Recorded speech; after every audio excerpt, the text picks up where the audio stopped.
GK और क्लैक्स में एक बार फिर से आपका स्वागत है। ज्ञान प्रश्नोत्तरी की सीरीज में हमारा आज का टॉपिक है मौर्य साम्राज्य। मौर्य साम्राज्य से दो पार्ट हम पहले कवर कर चुके हैं, जिसमें हमने लगभग 150 प्रश्नों को कवर किया है। आज की वीडियो में हम बाकी बचे प्रश्नों को कवर करने की कोशिश करेंगे। आज की वीडियो की पीडीएफ फाइल यानी प्रैक्टिस टेस्ट पीडीएफ और आंसर की पीडीएफ आपको वीडियो के डिस्क्रिप्शन में मिल जाएगी। पीडीएफ आपको हमारे टेलीग्राम ग्रुप में मिल जाएगी। टेलीग्राम ग्रुप का लिंक मैंने डिस्क्रिप्शन में दे दिया है, वहां पर आपको सभी पीडीएफ एक साथ मिल जाएंगे। वीडियो को एंड तक देखें और चैनल पर नए हैं तो जीके ऑल कलेक्शन को अभी सब्सक्राइब कर लें, क्योंकि जीके ऑल कलेक्शन पर जीके व डेली करंट अफेयर्स की वीडियोस आपको मिलती रहती हैं। तो चलिए शुरू करते हैं।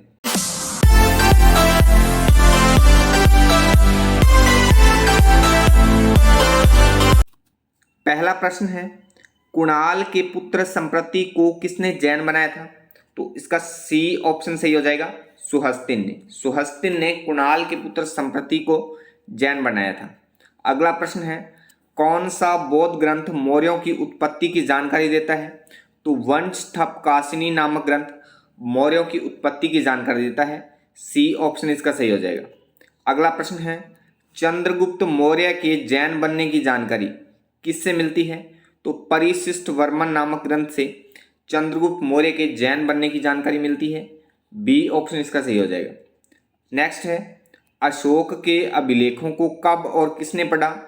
तो सर्वप्रथम 1837 में जेम्स प्रिंसेप ने अशोक के अभिलेखों को पढ़ा। डी ऑप्शन इसका सही हो जाएगा। नेक्स्ट है, परवर्ती मौर्यों में से एक दशरथ का अभिलेख कौन सा है? तो इसका सी ऑप्शन सही हो जाएगा, नागार्जुनी पहाड़ी गुफा अभिलेख। नेक्स्ट है, कौन से स्रोत मौर्यों को शूद्र वर्ण का बताते हैं? तो पुराण जो है वो मौर्यों को शूद्र वर्ण का बताते हैं। ए ऑप्शन इसका सही हो जाएगा। अगला प्रश्न है, किसने बिंदुसार को दो समुद्रों के बीच की भूमि को जीतने का श्रेय दिया है? तो तारानाथ लेखक हैं, तिब्बती लेखक हैं तारानाथ। उन्होंने बिंदुसार को दो समुद्रों के बीच की भूमि जीतने का श्रेय दिया है।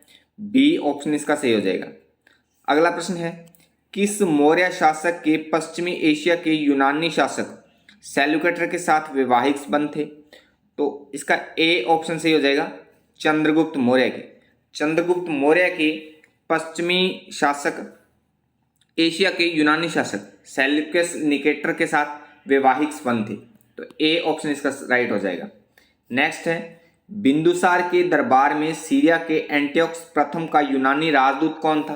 तो इसका सही आंसर है ऑप्शन सी, डेमियक्स। डेमियक्स इसका सही आंसर हो जाएगा। नेक्स्ट है, उत्तराधिकार के युद्ध में अशोक के किस मंत्री ने उसके भाइयों के विरुद्ध अशोक की मदद की थी? तो इसका सही आंसर है ऑप्शन बी, राधागुप्त ने। राधागुप्त ने उत्तराधिकार के युद्ध में अशोक के भाइयों के विरुद्ध अशोक की मदद की थी। तो बी ऑप्शन इसका सही हो जाए। अच्छा, अगर ये वीडियो आपको हेल्पफुल लगती है, आप इससे कुछ सीख रहे हो, तो वीडियो को लाइक कमेंट करके शेयर जरूर कर दिया करो। आपके एक लाइक और कमेंट से मुझे मोटिवेशन मिलता है और मैं हर रोज़ एक नई एनर्जी के साथ आपके लिए अच्छे से अच्छा कंटेंट बना पाता हूँ। चलिए नेक्स्ट है, श्रीलंका के किस शासक ने अशोक का अनुसरण किया? तो श्रीलंका के तिस नामक शासक ने अशोक का अनुसरण किया था। सी ऑप्शन इसका सही हो जाएगा। अगला प्रश्न है, किस बौद्ध भिक्षु के प्रभाव के कारण अशोक बुद्ध धर्म का अनुयायी बना? तो इसका सही आंसर है ऑप्शन ए, उपगुप्त के कारण। उपगुप्त के कारण अशोक बौद्ध धर्म का अनुयायी बना था। ए ऑप्शन इसका सही हो जाएगा। अगला प्रश्न है, अशोक की मृत्यु के बाद मौर्य साम्राज्य पूर्वी तथा पश्चिमी भागों में विभाजित हो गया था। किस परवर्ती शासक के शासनकाल में पुनः इसका एकीकरण हुआ था? तो संप्रति के शासनकाल में मौर्य साम्राज्य का पुनः एकीकरण हुआ था। ए ऑप्शन इसका सही हो जाएगा। नेक्स्ट है, अशोक के किस वृहत शिलालेख में कुशल प्रशासनिक व्यवस्था पर बल दिया गया है? तो इसका सही आंसर है ऑप्शन सी, षष्ठम शिलालेख में, अर्थात 6वें शिलालेख में कुशल प्रशासनिक व्यवस्था पर बल दिया गया है। सी ऑप्शन इसका सही हो जाएगा। अगला प्रश्न है, मौर्य काल के किस अधिकारी की तुलना आधुनिक जिला कलेक्टर से की जाती है? तो मौर्य काल में जो राजूक अधिकारी था उसकी तुलना आधुनिक जो जिला कलेक्टर होता है उससे तुलना की जाती है। सी ऑप्शन इसका सही हो जाएगा।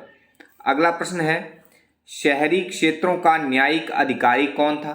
तो इसका सही आंसर है ऑप्शन ए, महामात्र। महामात्र नामक जो अधिकारी था वो न्यायिक अधिकारी था उस समय का, शहरी क्षेत्रों का न्यायिक अधिकारी।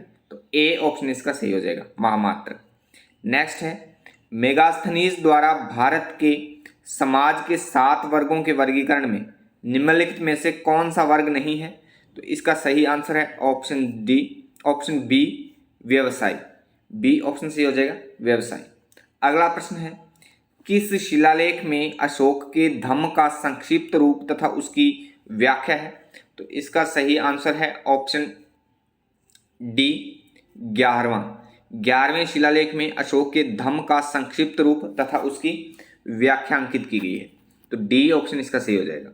अगला प्रश्न है, भारत सरकार द्वारा अशोक के सारनाथ स्तंभ से लिए गए राज्य चिन्ह व राष्ट्रीय ध्वज में प्रयुक्त चक्र में कितनी कमानियां हैं?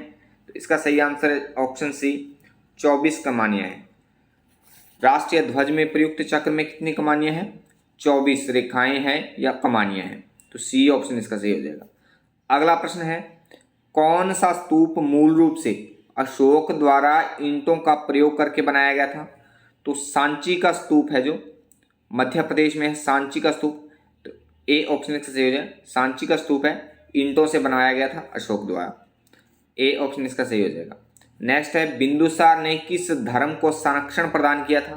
तो डी ऑप्शन इसका सही हो जाएगा, आजीविका संप्रदाय को। आजीविका संप्रदाय को बिंदुसार ने संरक्षण प्रदान किया था। अगला प्रश्न है, अशोक के किस अभिलेख को बाबरा अभिलेख के नाम से भी जाना जाता है? तो बरात लघु शिलालेख 3 है जो, बरात लघु शिलालेख 3 को बाबरा अभिलेख के नाम से भी जाना जाता है। ए ऑप्शन इसका सही हो जाएगा। अगला प्रश्न है, बराबर की पहाड़ियों में अशोक के कितने गुफा अभिलेख प्राप्त हुए हैं? तो बराबर की पहाड़ियों से 3 गुफा अभिलेख प्राप्त हुए हैं। बी ऑप्शन इसका सही हो जाएगा। अगला प्रश्न है, किस मौर्य शासक के बारे में सिर्फ बराबर गुफा अभिलेख से जानकारी प्राप्त होती है? तो इसका सही आंसर है ऑप्शन सी, दशरथ के बारे में सिर्फ बराबर गुफा अभिलेख से जानकारी प्राप्त होती है। अच्छा, बराबर की जो पहाड़ियां हैं वो बिहार में हैं। तो इस प्रश्न से भी इतनी सी जानकारी आप ध्यान में रखिए। चलिए आज के लिए बस इतना ही। वीडियो की एंडिंग करते हैं, keep claim, have patience and keep moving forward से, अर्थात शांत रहो, संयम रखो और बढ़ते चलो। जय हिंद, जय भारत।